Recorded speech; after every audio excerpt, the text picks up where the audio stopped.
하박국 2장 1절에서 3절 읽겠습니다.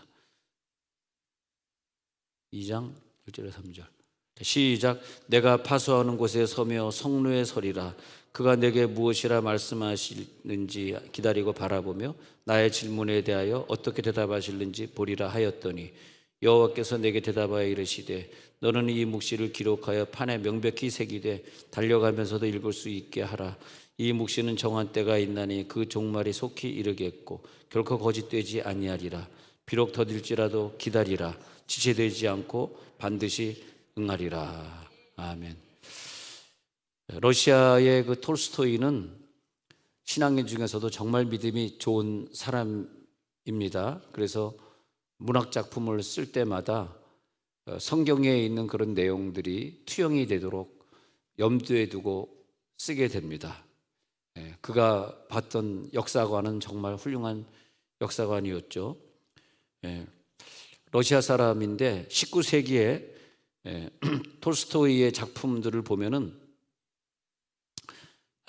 톨스토이가 이 세상을 바라볼 때 정말 그는 거듭난 사람이구나, 복음을 아는 사람이구나, 그러면서 우리가 그 긴 장편의 얘기들을 밤을 새면서 어렸을 때 읽었던 기억이 있습니다. 특히 전쟁과 평화는 말이죠, 1789년도에 프랑스 대혁명이 일어나서 프랑스 사회가 많이 혼란스러워졌어요. 요즘 그 프랑스가 테러 때문에 힘들고 세계 초일류 국가가 우리나라보다도 더 인정받지 못하는 그런 국가로 된 것은 과거 시대에 막 전쟁도 일으키고 또 프랑스의 천주교죠. 프랑스 천주교가 죄 없는 기독교인들을 어마어마하게 학살하고 그런 대가를 지금 치르는 것이 아닌가, 그렇게도 개인적으로 생각해 봅니다만 1789년도에 프랑스 대혁명이 일어나가지고 프랑스 사회가 굉장히 혼란스러운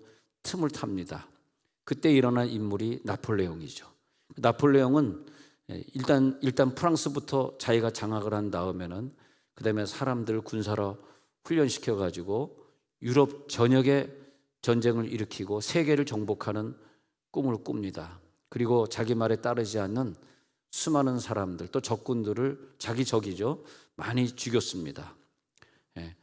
유럽의 한 나라 두 나라 정복해 가면서 그것으로 만족하지 않고 이제는 저 넓은 영토를 한번 내가 침범하리라, 그래가지고 러시아를 침범을 하게 됩니다.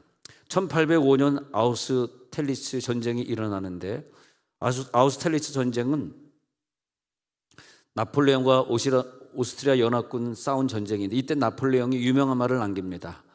한 번의 날카로운 공격만 하면 전쟁은 한 방에 끝난다. 우리가 한 번에 이기자. 그리고 강하게 훈련을 시킵니다. 근데 전쟁과 평화에 나오는 주인공 안드레이가 그 당시 러시아 지휘관이었는데, 이 지휘관이 쿠투초프에게 이런 질문합니다. 내일 전투에 이길까 말까? 그랬더니 이 쿠투초프는 우리가 진다고 대답하고, 우리가 진다. 우리는 전쟁에 나가서 질 것이다. 사령관이 전투에 진다고 하니까 젊은 장교 안드레이가 깜짝 놀라가지고, 아니 질 전쟁을 어떻게 합니까? 어떻게 하려고 합니까? 했더니 이 쿠투초프는 유명한 말을 남기는데, 한 번 전투에는 우리가 지겠지만 마지막 전투에 이기면 된다. 이 전투는 우리가 진다. 이렇게 말을 하게 되는, 이 쿠투초프라고 하는 이 사령관은 17살 때 러시아에서 장교가 되고 대위가 되고, 자기 아버지가 유명한 장교였는데 어릴 때부터 군사훈련을 받는데 머리가 천재래가지고 막 5개국어 6개국어를 유럽에 있는 언어들을 하고 그런 사람이었습니다. 쿠투초프가 나중에 이제 사령관이 됐을 때 사진을 보면 몸을 좀 뚱뚱하게 그렸죠. 예전에는 사진이 없을 땐 전부 초상화로 그렸습니다.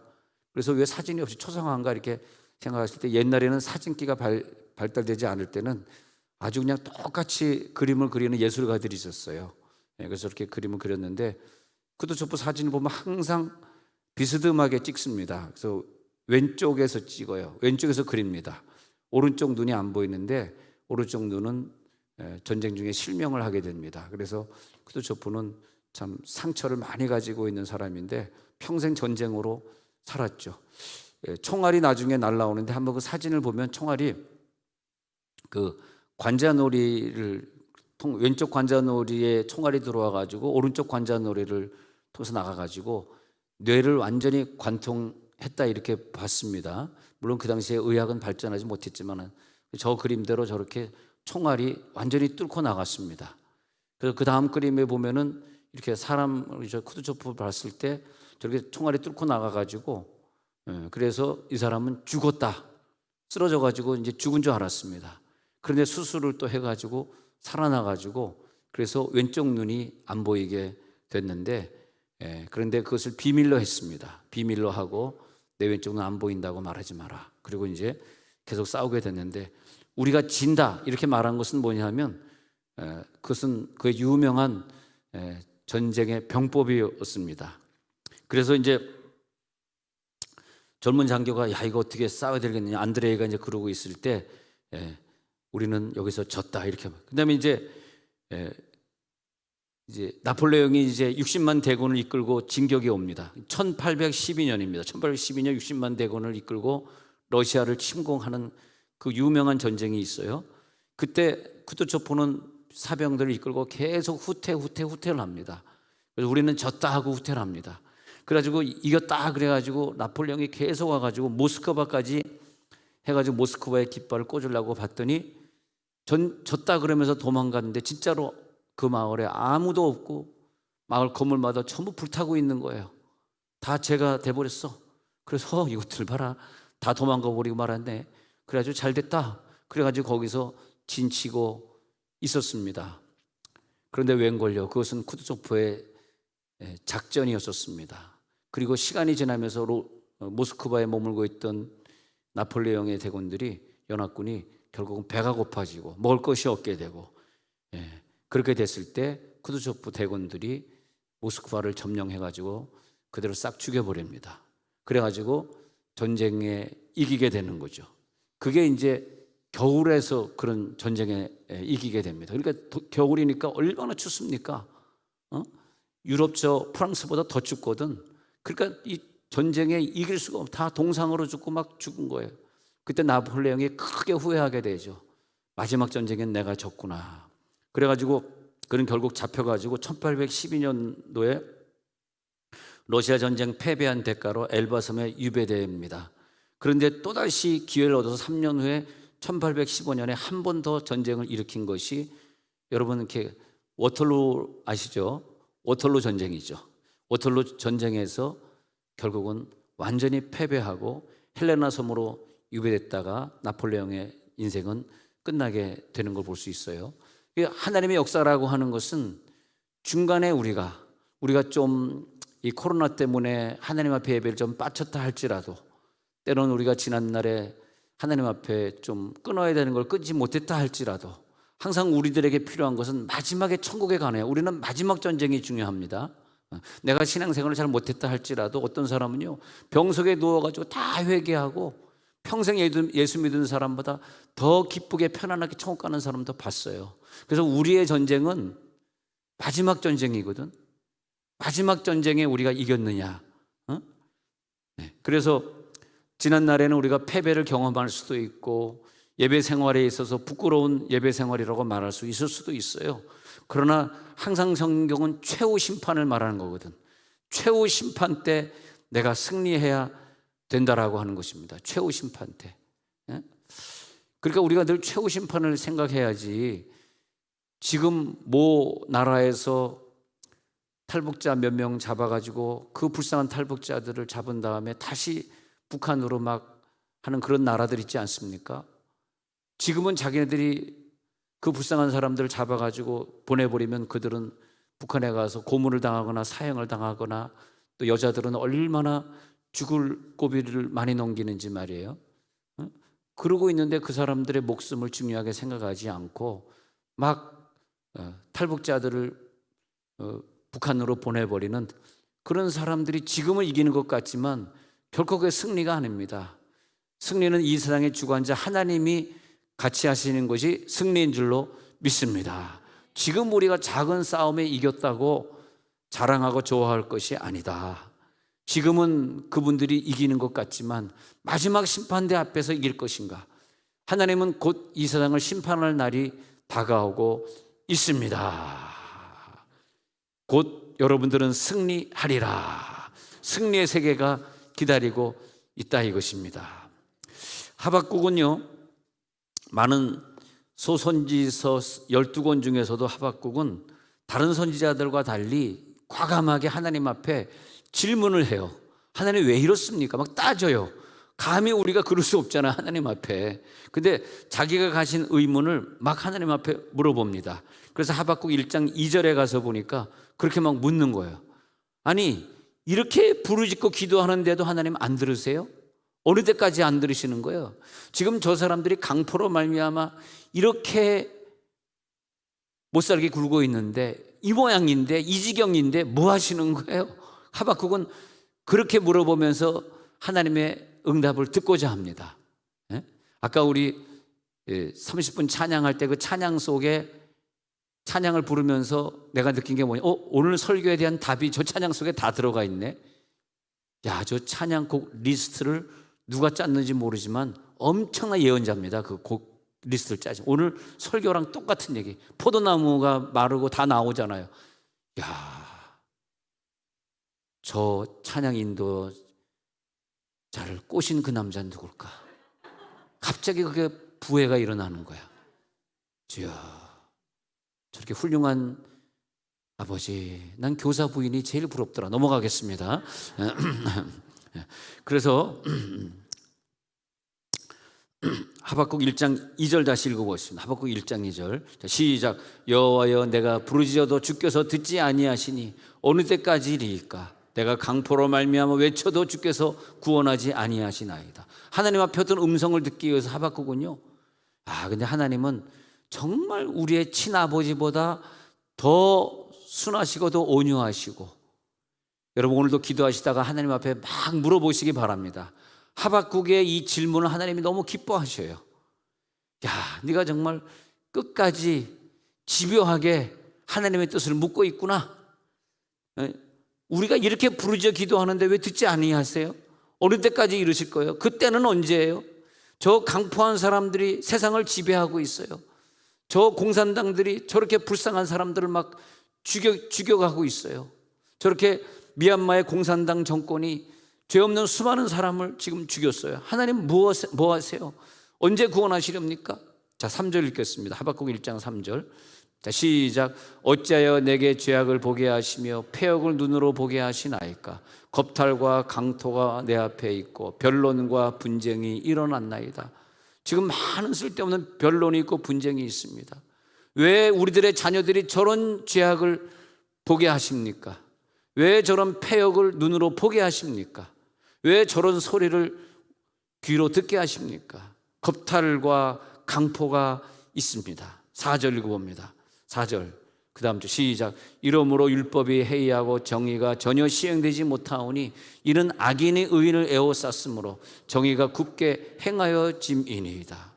아니, 율법이 어디 서 있고 정의가 지금 어디? 하나님이 창조한 나라 맞습니까?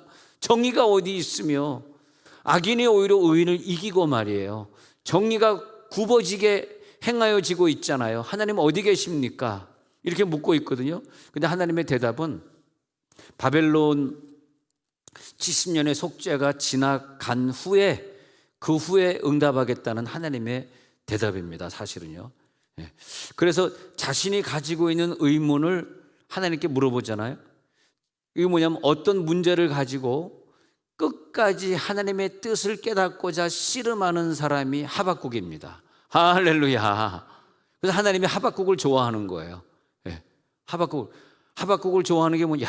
너는 정말 한 문제를 가지고 끝까지 씨름해서, 근데 씨름해가지고 얻어진 결론이 뭐냐 하면 나중에 포도나무 열매가 없어도 하나님께 감사하리로다 난 여호와로 즐거워하리 나오잖아요. 근데 얻어지는 결과는 뭐냐 하면요, 바로 이겁니다. 하나님의 사랑입니다. 하나님의 사랑을 체험하게 되는 거예요. 지금의 선지자의 위대함은 말이에요, 다른 선지자와 달리 끊임없이 추적하고 있는 거야. 하나님의 뜻을 끝까지 추적하고 싶고, 그 다음에 그 응답을 받아냈는데 하나님의 뜻은 뭐냐면 내가 너희를 너무너무 사랑해서 아프게 했어.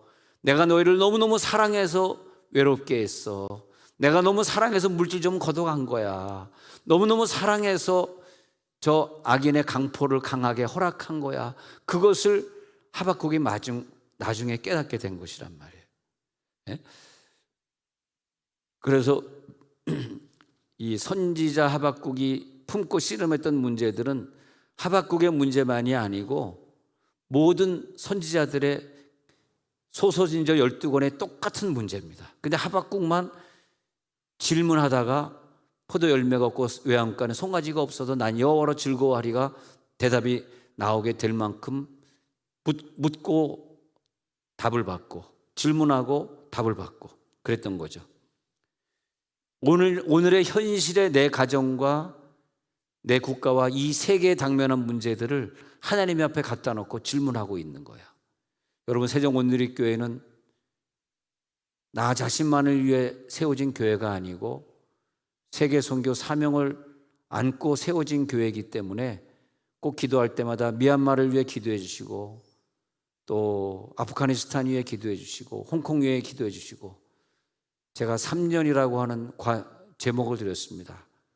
3년 후에 대만이 공산화 될 것으로 보고 있는데 3년 동안 대만을 위해 꼭 기도해 주시고 우리 교회에서도 대만 선교를 위해 기도하고 있는 청년이 있는데 대만 선교사로 가고 싶은 청년이 있는데 하여튼 대만을 위해 기도해 주시고 그래서 우리 아군으로서 해야 될 민주주의 국가로서 해야 될 우리의 사명을 우리가 3년, 5년, 10년의 미래를 바라보면서 제가 오전에 말씀드렸듯이 앞으로 우리나라 정책을 보면 중국인들이 많이 들어올 수밖에 없는 정책이기 때문에 우리에게는 선교할 수 있는 기회다. 중국인은 선교할 수 있는 기회다. 그래서 여러분 꼭 중국말 많이 배워놓으시고 스파르마 많이 배워놓으시고 그리고 많은 중국인들이 들어올 거기 때문에 많이 여러분 준비해 놓으시고 선교해 주시기를 바랍니다. 유학생들이 서울의 대학교에는 여긴 대학교가 없으니까 서울의 대학교는 중국인들이 유학생들이 굉장히 많아졌습니다.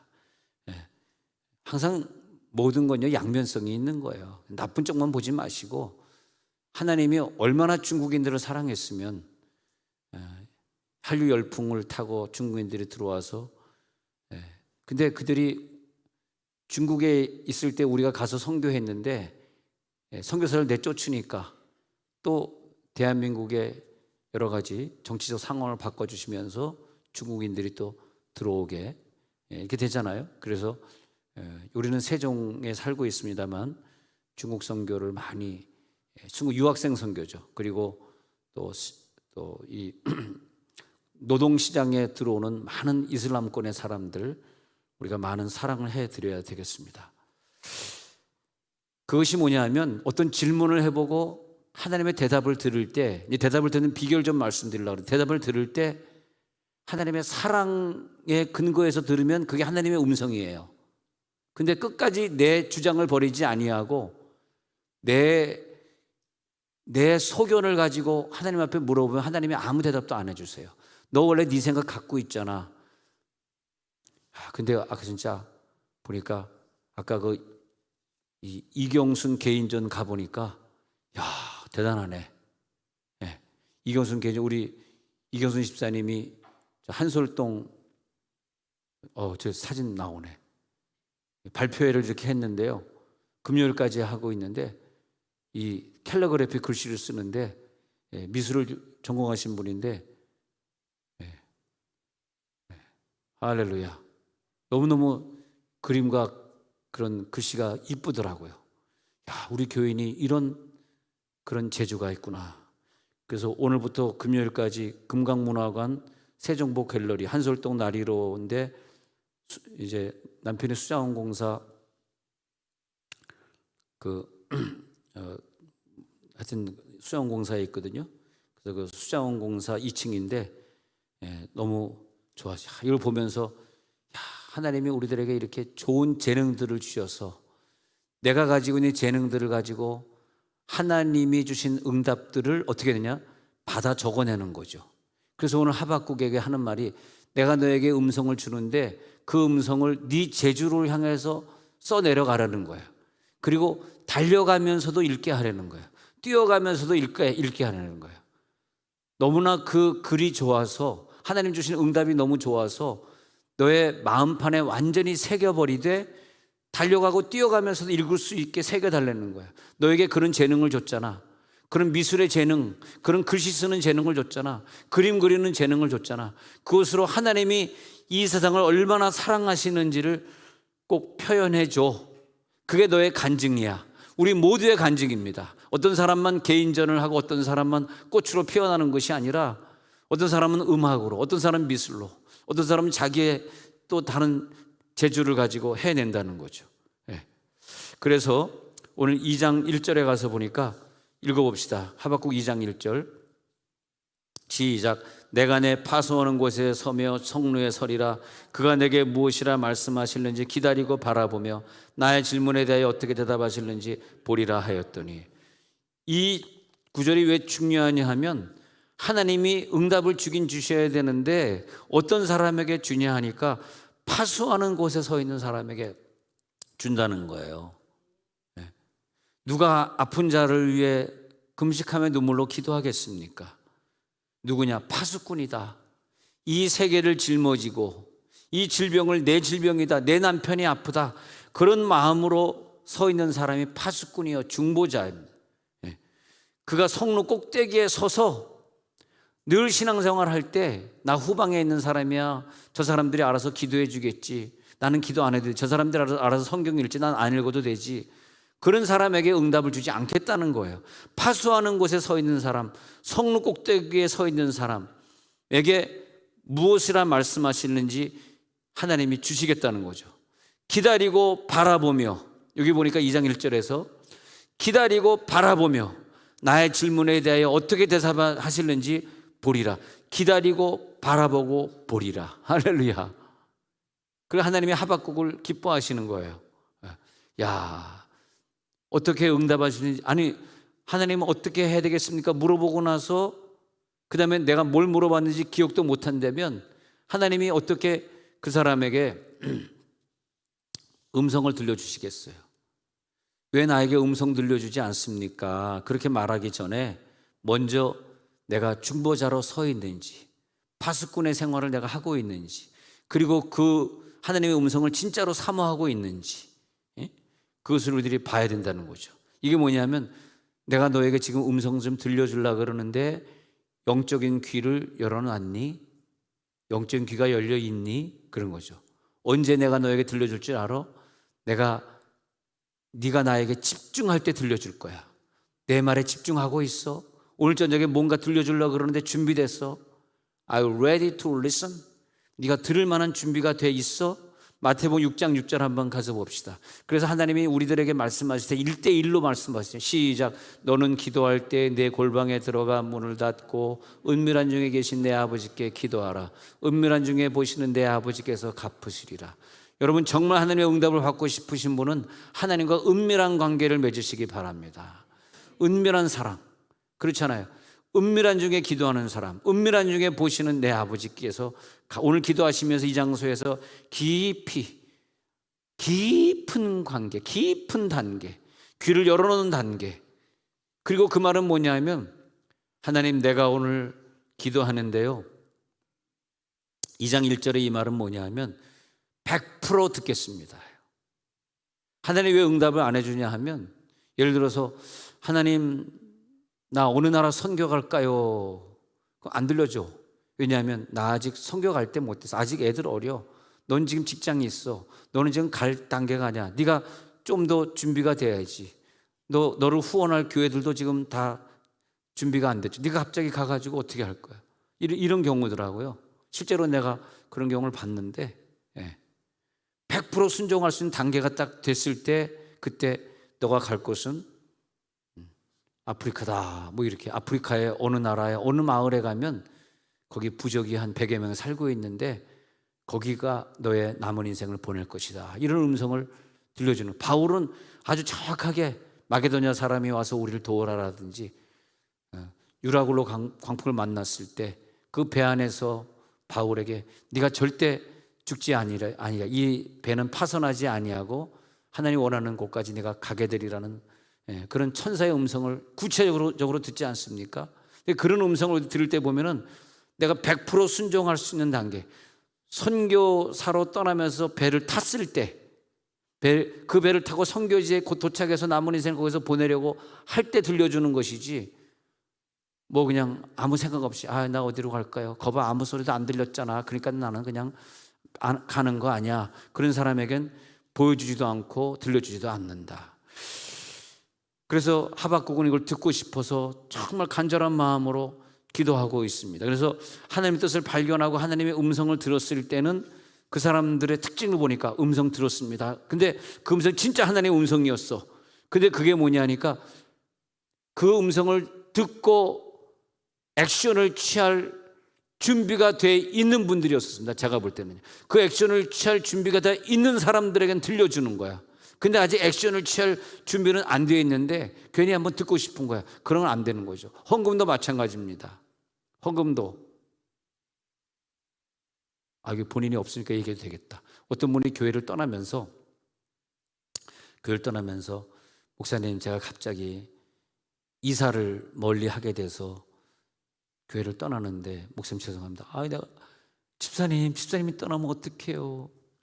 알겠습니다. 축복기도 하겠습니다. 하나님, 교회를 떠나지만 어디 가서든지 신앙생활 잘 할 수 있게 하시고, 여기에서 그렇게 새벽기도 안 빠지고 수요 금요 주일 저녁 예배 안 빠지고 신앙생활 잘 하셨는데 오늘 빠지셨네. 오늘 간증하라고 빠졌나 보다. 그런데 꼭 그 지역에 가서도 가장 뜨거운 교회, 나라를 위해 기도하는 교회, 세계관이 있는 목사님 만나서 세계를 바라보고 충실한 일꾼이 되게 해주세요 하고 섭섭해서 울길래, 울 필요 없습니다. 이 상태로 하나님이 당신을 쓰시는 겁니다. 그리고 돌아오실 필요도 없습니다. 거기서 그 교회, 작은 교회 정해서 충성하시고 또 언젠가 우리는 총에서 만날 것입니다. 그런데 알겠습니다라고 떠나면서 봉투를 하나 꺼내는 거예요. 딱지 뗐습니다. 봉투를 하나 딱 꺼내는 거야. 그래서 목사님 죄송해서 용돈 쓰십시오 하고 100만 원을 놓고 가더라고. 그래서 뭘 안 주지 말지 넣었지 뭐. 그런데 긴 시간이 안 지나서 목사님 도저히 안 되겠습니다. 이 말씀을 어디서 듣겠습니까? 돌아왔어. 나는 그렇게 생각해.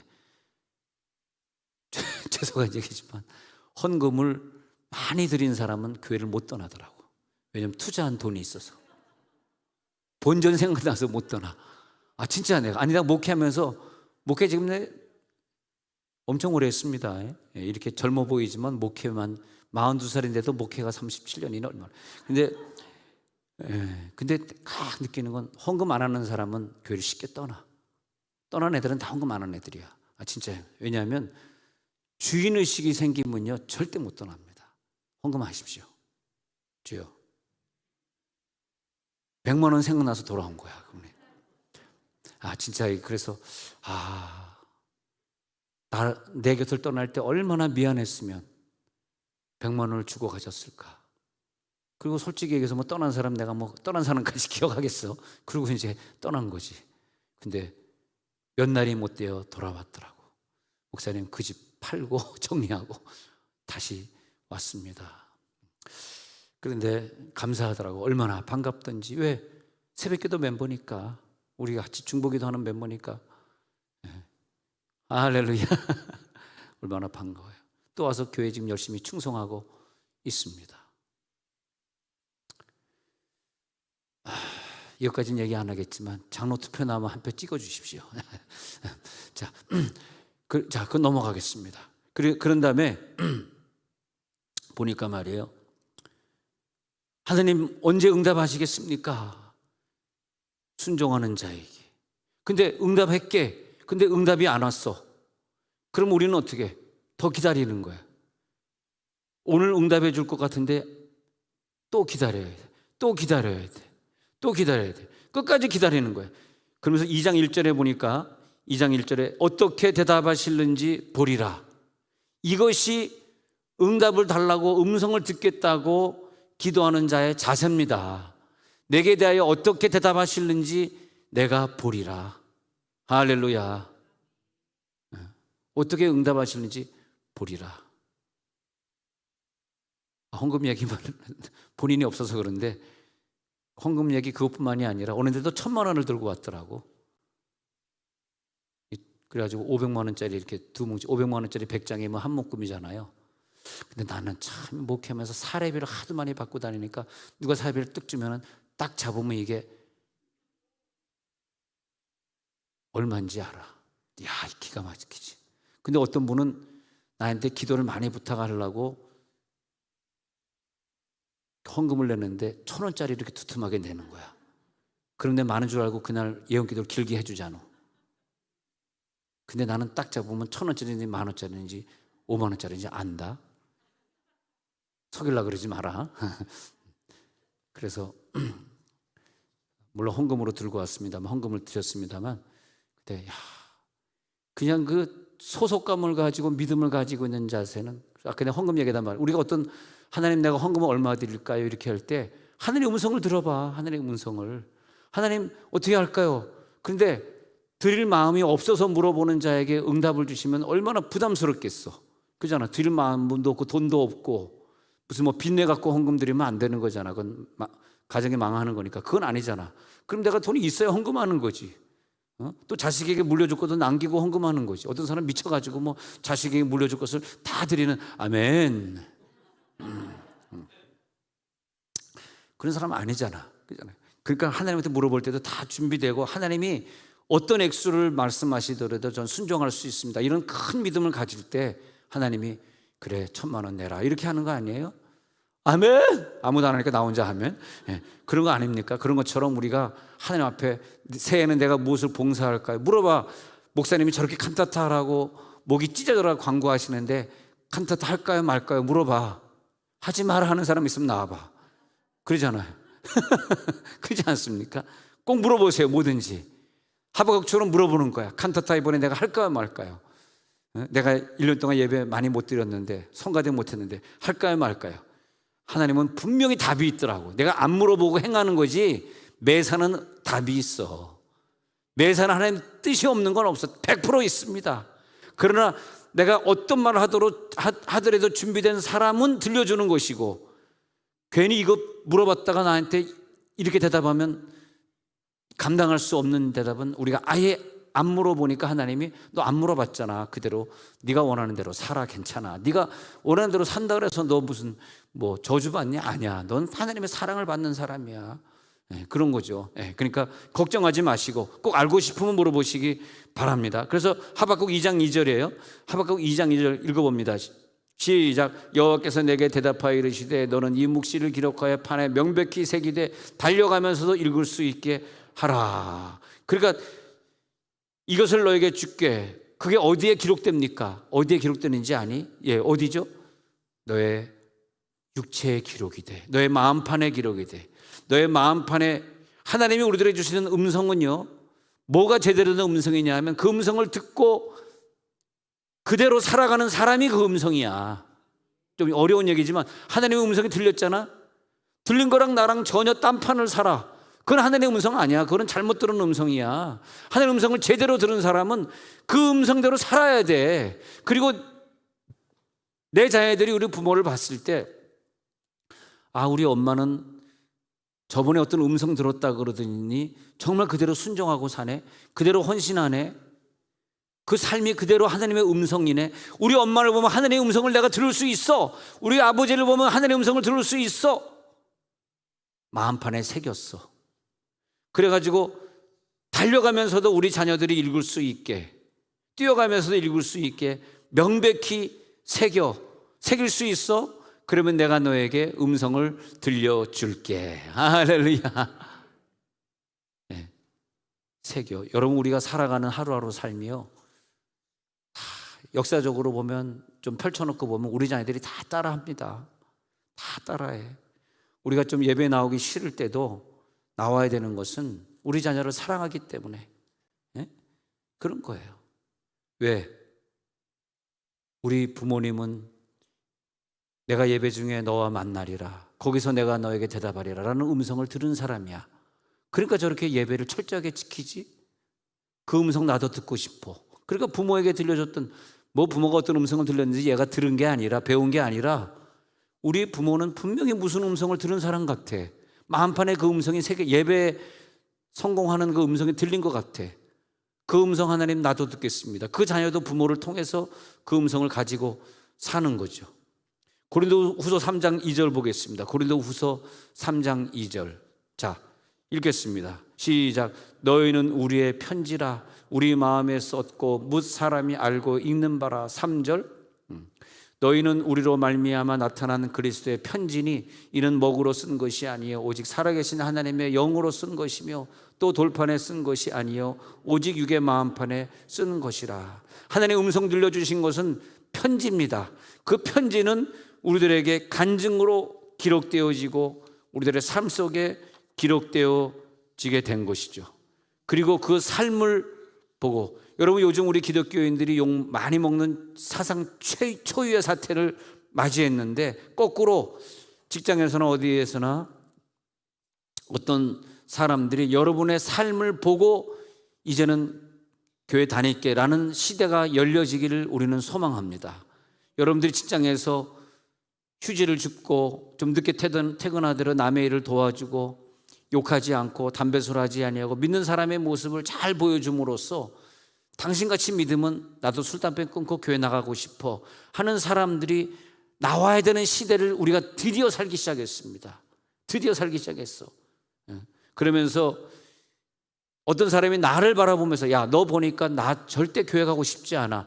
이런 너처럼 그렇게 행동하고 너처럼 그렇게 클리어하지 않고 너처럼 그렇게 약속 안 지키고 너처럼 그렇게 화내고 너처럼 그렇게 물질에 희박하고 너처럼 그렇게 뭐 이런 사람들이 많으면 기독교인들은 떨어져 나가는 거거든요. 우리 교회를 버리고 떠나는 거거든요. 왜냐하면 내 속에 잘못된 메시지가 증거되고 있기 때문에. 그러나 너희는 그리스도의 편지라. 할렐루야. 그리스도의 편지들이에요. 그리스도 편지도 하나님께 박수 한번 쳐보시죠. 할렐루야. 감사합니다. 나는 그리스도의 편지가 되겠습니다. 하박국 2장 3절에 보니까 읽어보죠. 2장 3절 2장 3절 읽습니다. 하박국 2장 3절 이제 지금 읽어 시작. 이 묵시는 정한 때가 있나니 그 종말이 속히 이르겠고 결코 거짓되지 아니하리라.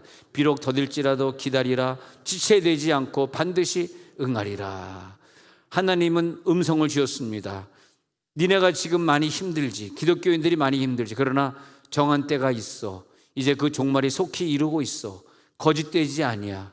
지금 저렇게 탈북자들을 고통을 주고 탈북한 자들을 북으로 보내버리는 저 나라 사람들 하나님이 심판할 날이 있어. 거짓되지 아니할 거야. 지금은 저들이 이기는 것 같지? 아니야. 조금만 기다려. 지체되지 않고 반드시 응하리고. 민주주의가 승리할 날이 있어. 기독교인이 칭찬 들을 날이 다가오고 있어. 하나님의 응답입니다. 하나님의 역사입니다. 많은 아픔이 우리들에게 있다 할지라도 히브리서 10장 32절에 보니까 전날에 읽어보시죠. 전날에 너희가 빛을 받은 후에 고난의 큰 싸움을 견디어 낸 것을 생각하라. 33절. 혹은 비방과 환난으로서 사람에게 구경거리가 되고 혹은 이런 형편에 있는 자들과 사귀는 자가 되었으니. 34절. 너희가 갇힌 자를 동정하고 너희 소유를 빼앗기는 것도 기쁘게 당한 것은 더 낫고 영구한 소유가 있는 줄 알미라. 35절. 그러므로 너희 담대함을 버리지 말라. 이것이 큰 상을 얻게 하느니라. 여러분 결국은요, 담대함 버리지 마시고 끝까지 이게. 그러나 우리들에게 그 다음 구절에 보면 그 다음에 이제 36절에 또 나옵니다. 그 다음 시작. 너희에게 인내가 필요함은 너희가 하나님의 뜻을 행한 후에 약속하신 것을 받기 위함이라. 여러분에게는 마지막 심판에 마지막 상급이 남아있어요. 지금 우리가 진 것 같고 지금 아프고 지금 힘들다 그래서 낙심하지 마시고 천국 문 앞에서 상급을 받을 것을 믿으시기 바랍니다. 그래서 하박국이 마지막에 포도나무 열매가 없다 할지라도 내가 천국에 가서 받을 상급을 생각하니까 난 여호와로 인하여 즐거워하리 라면서 하박국을 끝내고 있는 것입니다. 하나님 아버지 감사합니다.